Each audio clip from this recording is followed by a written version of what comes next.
Hello my dear student, आप सभी का वेलकम है हमारे यूट्यूब चैनल लेट्स डिस्कस में। प्यारे स्टूडेंट, जैसा कि स्क्रीन पर देख रहे हैं, आज हम डिस्कस करने जा रहे हैं क्लास 10th का विषय हमारा विज्ञान होगा, जो कि वर्कशीट नंबर 33 है। ये 24 सितंबर 2021 के लिए है। तो डियर स्टूडेंट, आज हम पढ़ेंगे गोलीय लेंस तथा प्रकाश का अपवर्तन। ठीक है, तो गोलीय लेंस के प्रकार और प्रकाश का अपवर्तन, तो जो कि ये बेहद ही इंपॉर्टेंट है और यहाँ से आपके एग्जाम में क्वेश्चन आते हैं और ये आपका जो है ना वीवीआई है। ठीक है, ये आपका वर्कशीट, ठीक है, यानी वेरी वेरी इंपॉर्टेंट, राइट। तो देखिए डियर स्टूडेंट, आपको जो है ना ये अवतल और उत्तल दर्पण आपको सबसे पहले समझना है। ठीक है, तो उत्तल दर्पण क्या होता है, उत्तल दर्पण ये देखिए, और अवतल दर्पण क्या क्या होता है। तो अवतल दर्पण का जो है ना ये इस तरह का इमेज बनता है। ठीक है, आप इसे देख लीजिए, ये अवतल दर्पण है। कैसा, ये अवतल दर्पण है। ठीक है, और ये आपका उत्तल दर्पण है। ये कैसा दर्पण है, ये आपका उत्तल दर्पण है। ये आपका जो है ना कैसा उत्तल दर्पण है। अब देखिए इसमें जो है ना उत्तल दर्पण किनारों से पतला होता है, ठीक है, बीच में मोटा होता है और अभिसारी होता है। ठीक है, यानी कन्वर्जिंग होता है। यानी कन्वर्जिंग अभिसारी का मतलब होता क्या है, ये हमें समझना है। ठीक है, यानी कन्वर्जिंग का मतलब यानी इस पे जो है ना लाइट पड़ने के बाद, यानी रेज अगर यहाँ पे आएगा, ठीक है, तो ये एक ही पॉइंट पे आकर के ये जो है ना क्या होता है, ये एक ही पॉइंट पे आकर के यहाँ से मिल जाएगा। ठीक है, तो ये पॉइंट जो होता है हमारा फोकस होता है। ठीक है, लेकिन ये अवतल लेंस की बात हम जब करते हैं, ठीक है, अवतल लेंस की बात हम जब करते हैं तो यहाँ आप देख पा रहे हैं डियर स्टूडेंट, ये अवतल लेंस में क्या होता है, जो ये प्रकाश की किरण यहाँ से पड़ के फोकस से गुजर जाती है, फिर ये प्रकाश की किरण आती है, ये भी फोकस से गुजर जाती है। ठीक है, यहाँ से भी प्रकाश की किरण आती है, ये भी फोकस से, तो यहाँ से जो भी आती है वो फोकस से गुजर जाती है। तो इसको आगे हम समझेंगे अच्छे से। ठीक है, तो इसको कहते हैं डाइवर्जिंग, यानी प्रकाश की किरण पड़ के पुनः वापस आ जाना, और हम इसमें हाँ उत्तल लेंस में प्रकाश की किरण पास हो जाती है। ठीक है, तो इसे कहते हैं। आई होप आपको समझ में आ गया। तो ये किनारों से मोटा होता है, बीच से पतला होता है और अपसारी होता है, राइट। अब देखिए प्यारे स्टूडेंट, इसमें उत्तल तथा अवतल लेंस के किनारे आरेख बनाने के नियम क्या है। तो मुख्य अक्ष के समानांतर आने वाले प्रकाश किरण उत्तल लेंस से अपवर्तन के बाद लेंस के दूसरी ओर फोकस से जाती है। ठीक है, तो ये कैसे फोकस से जाती है ये भी हमें समझना पड़ेगा। ठीक है, यानी देखिए उत्तल और अवतल, और उसके बाद जो है ना क्या होता है, मुख्य अक्ष के समानांतर आने वाले प्रकाश किरण अवतल लेंस से अपवर्तन के बाद लेंस के दूसरी ओर फोकस से दूर जाती है, और दोनों ही प्रकाश के लेंस में जब प्रकाश किरण प्रकाश के केंद्र से गुजरती है तो अपवर्तन के बाद बिना विचलन के चली जाती है।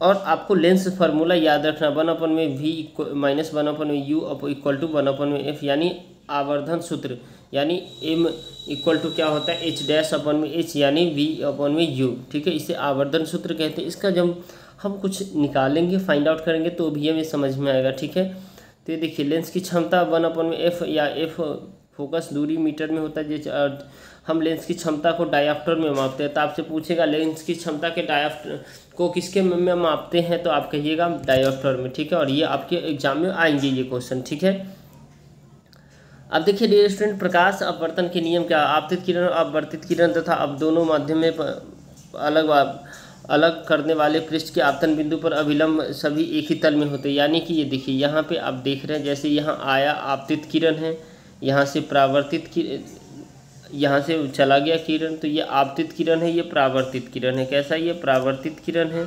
ठीक है, तो ये जो परावर्तित किरण है डियर स्टूडेंट, ये आया लाइट और यहाँ से चला गया, तो इसके बीच में जो लंब होने वाला है अभिलंब, ठीक है, ये और ये तीनों क्या है, एक ही प्लेन में है। क्या है, एक ही प्लेन में, एक ही सरफेस पर है, इसीलिए इसे हम प्रकाश के अपवर्तन के नियम कहते हैं।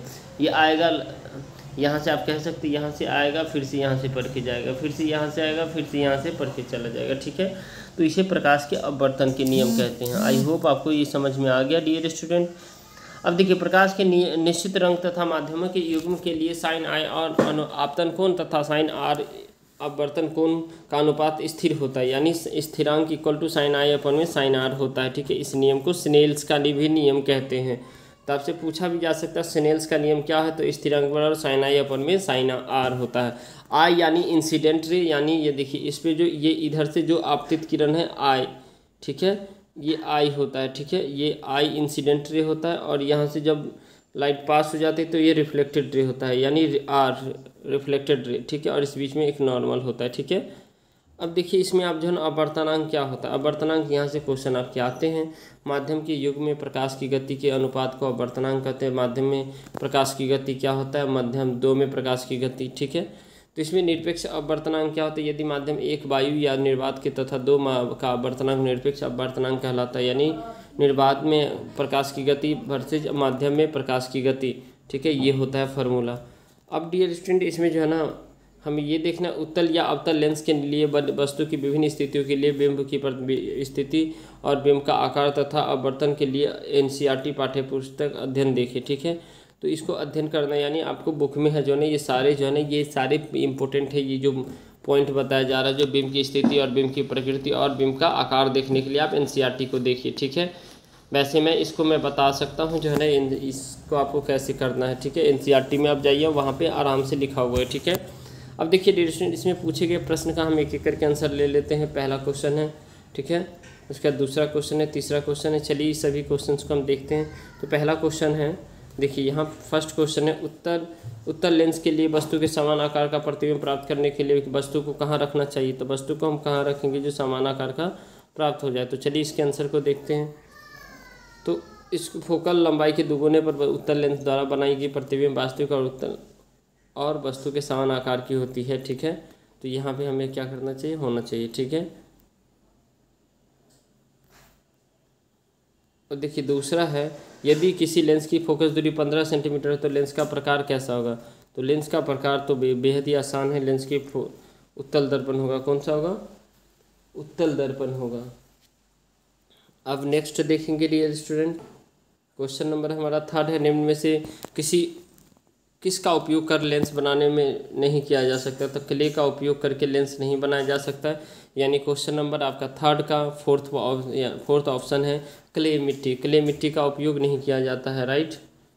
अब देखिए क्वेश्चन नंबर फोर्थ है, उत्तल लेंस के लिए वस्तु को लेंस की ओर ले जाने पर प्रतिबिंब के आकार में क्या परिवर्तन होता है जब ये फोकस होगा, ठीक है, यानी उसके आकार में क्या परिवर्तन होगा। तो चलिए हम देखते हैं इसे। जैसे जैसे वस्तु उत्तल लेंस के करीब आती है तो प्रतिबिंब का आकार क्या होता है, बढ़ता है, ठीक है। अब क्वेश्चन नंबर हम फिफ्थ देखेंगे, उत्तल लेंस के लिए वस्तु की निम्नलिखित स्थिति के लिए आरेख बनाना है। वक्रता केंद्र तथा फोकस तथा 2F के बीच, 2F पर और अनंत पर। तो चलिए इस सभी को बनाते हैं। तो ये हमारा फिफ्थ का डियर स्टूडेंट फिफ्थ का है। तो हमें कहा गया है जो बिटवीन सेंटर और फोकस यानी फोकस और वक्रता केंद्र पर हमें रखना है, ठीक है। तो इसमें जो हमारा इमेज बनेगा डियर स्टूडेंट, सबसे पहले जो वस्तु की स्थिति कहाँ है, सेंटर और फोकस, यानी कि वस्तु की स्थिति ये सेंटर है और ये फोकस है, इसके बीच में यहाँ पे, ठीक है, यानी कि ये वस्तु की स्थिति है, ठीक है। तो इसका इमेज कहाँ बनेगा, तो इसका इमेज यहाँ पे बनेगा, ठीक है, बिहाइंड द ऑब्जेक्ट, यानी ऑब्जेक्ट के पीछे बनेगा, ठीक है। और ये आपको डायग्राम आपको बनाना है, ठीक है। ये वर्चुअल और इरेक्ट होगा, और nature of the image virtual, अब ये लार्ज होगा। इसका जो इमेज बनेगा यहाँ तो छोटा है और यहाँ पे ये बड़ा बन जाएगा, ठीक है। तो आपको याद रखना है इसको, ठीक है डियर स्टूडेंट। तो वस्तु की स्थिति यहाँ है तो ये वस्तु से बड़ा बनेगा इसका इमेज और रियल बनेगा।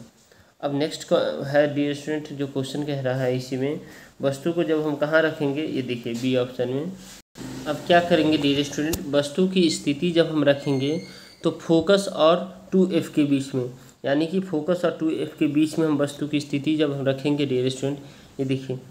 तो वस्तु की स्थिति जब हम फोकस और 2F के बीच में रखेंगे तो हमारा जो है ना इमेज कैसा होगा, बियॉन्ड 2F, यानी 2F के अलग। तो हमारा इमेज जो है ना बियॉन्ड 2F बनेगा, ठीक है, 2F के पीछे बनेगा हमारा इमेज, ठीक है। तो ये देखिए हमारा यहाँ पे इमेज बनेगा, ठीक है।